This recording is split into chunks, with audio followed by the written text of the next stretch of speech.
প্রশ্ন চিহ্নগুলোকে পাশাপাশি বেশ ঘন করে দাঁড় করিয়ে দিন।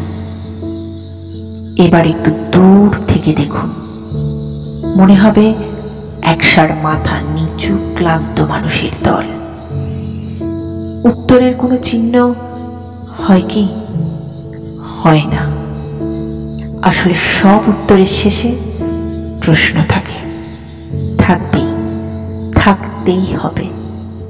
এর না হলে ওর না হলে তার। যদি ভাবেন প্রশ্ন নিয়ে বিপ্লব করবেন, তাহলে হাঁটতে থাকুন।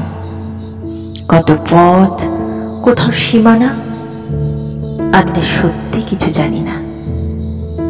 যদি নিজের মতো করে কিছু বুঝে নিয়ে শীত দ্বারা টান টান করে কখনো মাথা উঁচু করে দাঁড়িয়েছি, দেখি আমাকে কেমন সবাই অবাক চোখে দূর থেকে দেখছে।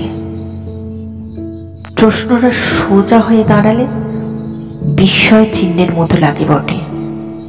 পাশে না, সে আমি নই। বাক্যের পাশে অন্য এক ভিন্ন বাক্য থাকে। আমাকে একবার একজন জিজ্ঞাসা করেছিলেন, কবি, আপনার কবিতায় জ্যোতি চিহ্ন নেই কেন? আমি বলেছিলেন, আমি তো চাই হে পাঠক, দাঁড়াতে চাই, স্থির হতে চাই, পূর্ণ হতে চাই, কিন্তু আমার ভাবনারা দাঁড়ায় না।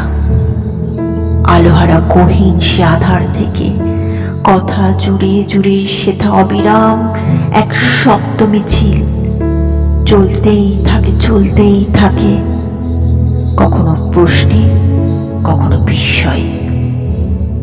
আমি যে কখনো থামি না তা নয়, থামি, তবে তা বিরামের জন্য নয়, নিজের ওপর বিরক্ত হয়ে অথবা হতাশ হয়ে।